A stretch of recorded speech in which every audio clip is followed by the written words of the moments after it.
हरे कृष्णा। श्रीमद् भगवद गीता यथारूप अध्याय 9 श्लोक नंबर 12।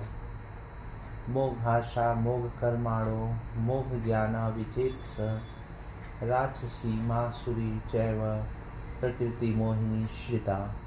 जो लोग इस प्रकार मोहग्रस्त होते हैं वे आसुरी तथा नास्तिक विचारों के प्रति आकृष्ट रहते हैं।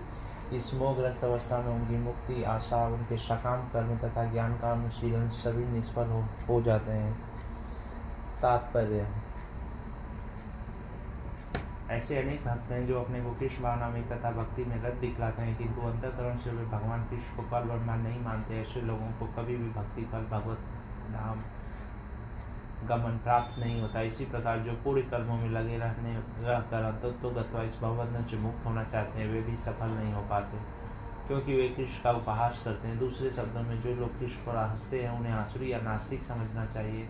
जैसा कि 7वें अध्याय में बताया जा चुका है, ऐसे आसुरी दुष्ट कभी भी कृष्ण की शरण में नहीं जाते।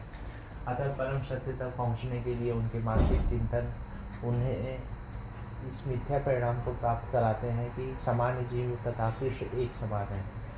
ऐसी मिथ्या धारणा के कारण वे सोचते हैं कि अभी तो यह शरीर प्रकृति द्वारा केवल आच्छादित है और जब ही व्यक्ति मुक्त होगा तो उसमें तथा ईश्वर में कोई अंतर नहीं रह जाएगा। कृष्ण से क्षमता का यह प्रयास भ्रम के कारण निष्फल हो जाता है। इस प्रकार का आसुरी तथा नास्तिक ज्ञान अनुशीलन सदैव व्यर्थ रहता है।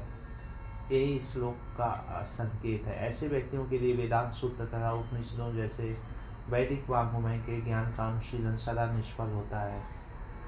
अतः भगवान कृष्ण को सामान्य व्यक्ति मानना घोर अपराध है। जो ऐसा करते हैं वे निश्चित रूप से मोहग्रस्त रहते हैं, क्योंकि वे कृष्ण के शाश्वत रूप को नहीं समझ पाते। बृहदिश्रु स्मृति का कथन है, यो वेत्ति भौतिकं देहं कृष्णस्य परमात्मन् स सर्वस्माद् बहिष्कार्य श्रोतस्मात् विधानतः मुखम तस्यावलोक्यापि सचेलं स्नानमाचरेत्। जो कृष्ण के शरीर को भौतिक मानता है उसे श्रुति तथा स्मृति के समस्त अनुष्ठानों से वंचित कर देना चाहिए। यदि कोई भूल से उसका मुंह देख ले तो उसे तुरंत गंगा स्नान करना चाहिए, जिससे छूत दूर हो सके। लोग कृष्ण की हंसी उड़ाते हैं क्योंकि वे भगवान से ईर्ष्या करते हैं। उनके भाग्य में जन्म जन्मांतर नास्तिक तथा असुर योनियों में रहे आना लिखा है। उनका वास्तविक ज्ञान सदैव के लिए भ्रम में रहेगा और धीरे धीरे वे शिष्ट के गहनतम अंधकार में गिरते जाएंगे। महत्मानस्तु मां पार्थ दैवी प्रकृतिमाश्रिता भजन्त्यन्यमनसो ज्ञात्वा भूतादिमव्ययम्। हे पार्थ, मोह मुक्त महात्मा जन दैवी प्रकृति के संरक्षण में रहते हैं। वे पूर्ण भक्ति में निमग्न रहते हैं, क्योंकि वे मुझे आदि तथा अविनाशी भगवान के रूप में जानते हैं। तात्पर्य: इस श्लोक में महात्मा का वर्णन हुआ है। महात्मा का सबसे पहला लक्षण यह है कि वह दैवी प्रकृति में स्थित रहता है। वह भौतिक प्रकृति के अधीन नहीं होता। और यह होता कैसे है, इसकी व्याख्या 7वें अध्याय में की गई है। जो भगवान श्री कृष्ण की शरण ग्रहण करता है वह तुरंत ही भौतिक प्रकृति के वश से मुक्त हो जाता है। यही वह पात्रता है। जो ही कोई भगवान को शरणागत हो जाता है वह भौतिक प्रकृति के वश में मुक्त हो जाता है। यही मूलभूत सूत्र है। तटस्था शक्ति होने के कारण जीव जो ही भौतिक प्रकृति के वश से मुक्त होता है त्यों ही वह आध्यात्मिक प्रकृति के निर्देशन में चला जाता है। आध्यात्मिक प्रकृति का निर्देशन ही दैवी प्रकृति कहलाती है। इस प्रकार से जब कोई भगवान के शरणागत होता है तो उसमें महात्मा पद की प्राप्ति होती है। महात्मा अपने ध्यान को कृष्ण के अतिरिक्त अन्य किसी और नहीं ले जाता, क्योंकि वह भली बात जानता है कि कृष्ण ही आदि परम पुरुष समस्त कारणों के कारण है। इसमें तनिक भी संदेह नहीं। ऐसा महात्मा अन्य महात्माओं या शुद्ध भक्तों की संगति से प्रगति करता है। शुद्ध भक्त तो कृष्ण के अन्य स्वरूपों तथा चतुर्भुज महाविष्णु रूप से भी आकृष्ट नहीं होते। वे न तो कृष्ण के अन्य किसी रूप में आकृष्ट होते हैं, न ही वे देवताओं या मनुष्यों के किसी रूप की परवाह करते हैं। वे कृष्ण भावनामृत में केवल कृष्ण का ध्यान रखते हैं। वे कृष्ण भावनामृत में निरंतर भगवान की अविचल सेवा में लगे रहते हैं। सततम कीर्तयन्तो मां यत्यन्तस्य दृढ़व्रता नमस्यन्तस्य मां भक्त्या नित्ययुक्ता उपास्यते। ये महात्मा मेरी महिमा का नित्य कीर्तन करते हुए दृढ़ संकल्प के साथ प्रयास करते हुए मुझे नमस्कार करते हुए भक्ति भाव से निरंतर मेरी पूजा करते हैं।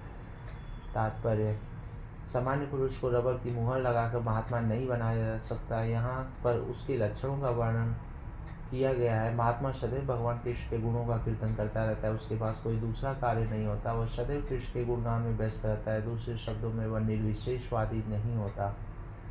जब गुणगान का प्रश्न उठे तो मनुष्य को चाहिए कि वह भगवान के पवित्र नाम, उनके नित्य रूप, उनके दिव्य गुणों तथा उनके असामान्य लीलाओं की प्रशंसा करते हुए परमेश्वर को महिमान्वित करे। उसे इन सारी वस्तुओं को महिमान्वित करना होता है। अतः महात्मा भगवान के प्रति आसक्त रहता है। जो व्यक्ति परमेश्वर के निराकार रूप ब्रह्म ज्योति के प्रति आसक्त होता है, उसे भगवत गीता में महात्मा नहीं कहा गया। उसे अगले श्लोक में अन्य प्रकार से वर्णित किया गया है। महात्मा सदैव भक्ति के विविध कार्यों में यथा विष्णु के श्रवण कीर्तन में व्यस्त रहता है। जैसा कि श्रीमद् भागवत में उल्लेख है, यही भक्ति, श्रवण कीर्तन, विष्णु तथा स्मरणम। ऐसा महात्मा अनंत भगवान के 5 दिव्य रसों में से किसी एक रस में उनका सानिध्य प्राप्त करने के लिए दृढ़वत होता है। इसे प्राप्त करने के लिए वह मनसा वाचा कर्मणा अपने सारे कार्यकलाप भगवान कृष्ण की सेवा में लगाता है। यही पूर्ण कृष्ण भावना में कहलाता है। भक्ति में कुछ कार्य हैं जिन्हें दृढ़व्रत कहा गया है। यथा प्रत्येक एकादशी को तथा भगवान के आविर्भाव दिवस जन्माष्टमी पर उपवास करना। ये सारे विधि विधान महान आचार्यों द्वारा उन लोगों के लिए बनाए गए हैं जो दिव्य लोक में भगवान का सानिध्य प्राप्त करने के इच्छुक हैं।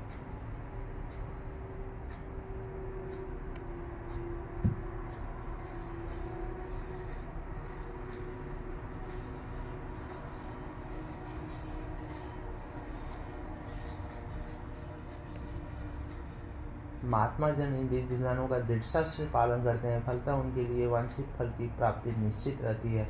जैसा कि इसी अध्याय के 2 श्लोक में कहा गया है कि यह भक्ति न केवल सरल है अपितु इसे सुखपूर्वक किया जा सकता है। इसके लिए कठिन तपस्या करने की आवश्यकता नहीं पड़ती। मनुष्य सक्षम गुरु के निर्देशन में इस जीवन को गृहस्थ, सन्यासी या ब्रह्मचारी रहते हुए भक्ति में बिता सकता है। वह संसार में किसी भी अवस्था में कहीं भी भगवान की भक्ति करके वास्तव में महात्मा बन सकता है।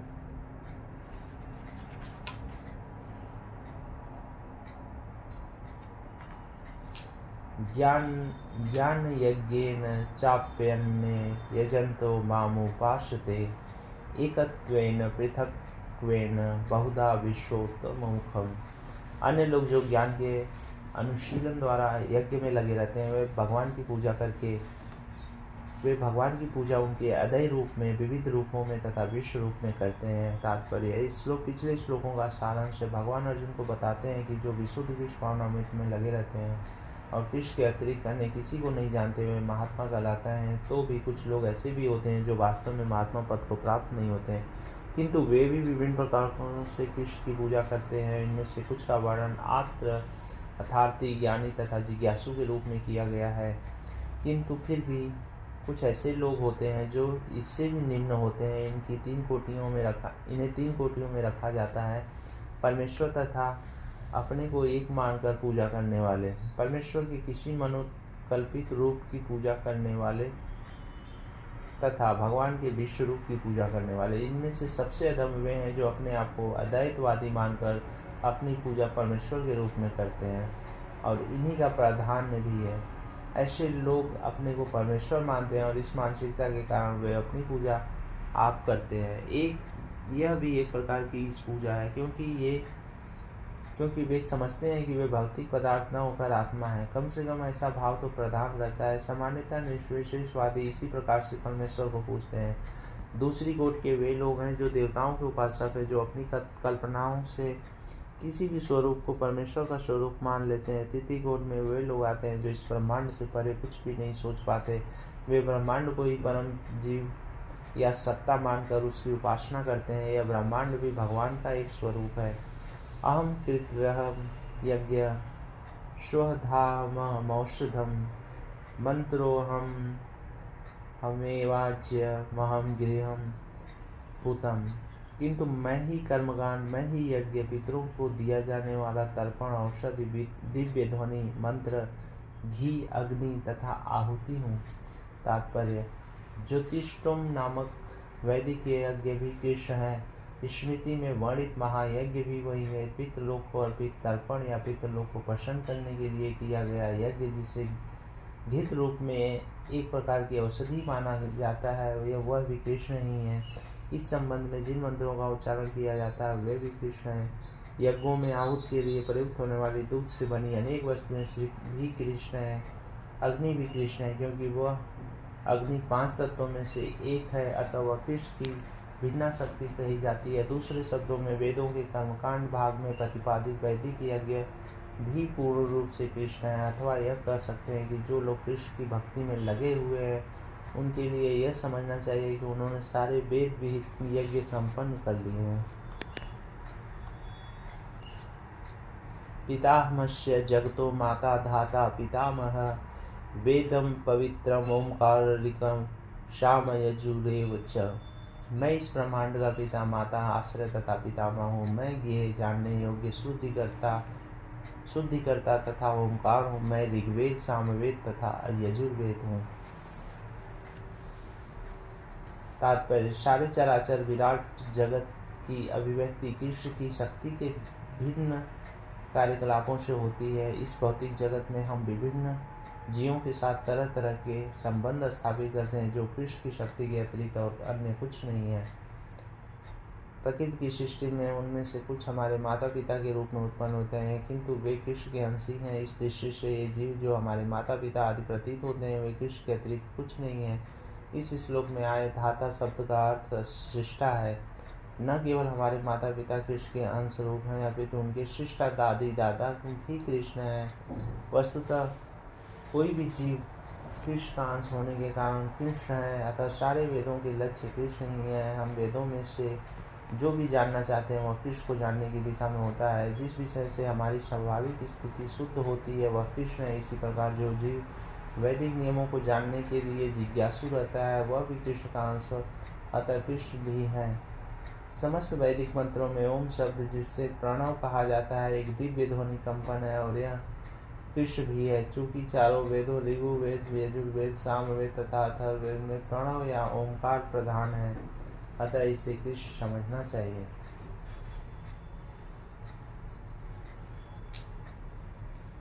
गति भर्ता प्रभु साक्षी निवास शरण सुहृत प्रभव प्रलय स्थानम निधानम बीजमव्यम। मैं ही लक्ष्य पालन करता, स्वामी, साक्षी, धाम, शरण स्थली तथा अत्यंत प्रिय मित्र हूँ। मैं सृष्टि तथा प्रलय सबका आधार, आश्रय तथा विनाशी बीज भी हूँ।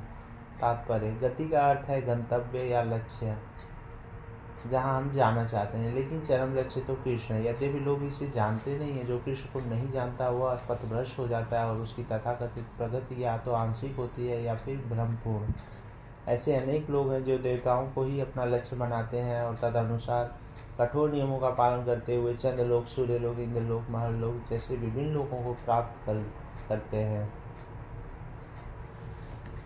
किंतु ये सारे लोग कृष्ण की ही सृष्टि होने के कारण कृष्ण है और नहीं भी हैं। ऐसे लोग भी कृष्ण की शक्ति की अभिव्यक्तियाँ होने के कारण कृष्ण हैं और नहीं भी हैं। ऐसे लोग भी कृष्ण की शक्ति की अभिव्यक्तियाँ होने के कारण कृष्ण हैं, किंतु वस्तुतः वे कृष्ण की अनुभूति की दिशा में सोपान का कार्य करते हैं।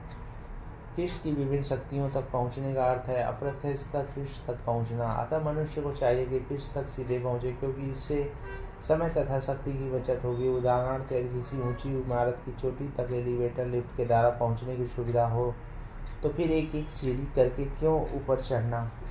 सब कुछ कृष्ण की शक्ति पर आश्रित है। अतः कृष्ण की शरण लिए बिना किसी वस्तु का अस्तित्व नहीं हो सकता।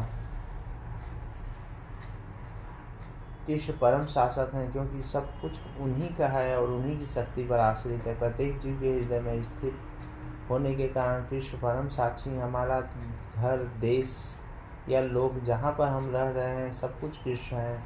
शरण के लिए कृष्ण परम गंतव्य है। अतः मनुष्य को चाहिए कि अपनी रक्षा या अपने कष्टों के विनाश के लिए कृष्ण की शरण ग्रहण करे। हम चाहे जहाँ भी शरण लें, हमें जानना चाहिए कि हमारा आश्रय कोई जीवित शक्ति होनी चाहिए। कृष्ण परम जीव हैं। चूँकि कृष्ण हमारी उत्पत्ति के कारण या हमारे परम पिता हैं, अतः उनसे बढ़कर न तो कोई मित्र हो सकता है न शुभचिंतक। कृष्ण सृष्टि के आदि, उद्गम और प्रलय के पश्चात परम विश्राम स्थान है, अगर कि सभी कारणों के शाश्वत कारण है। हरे कृष्णा।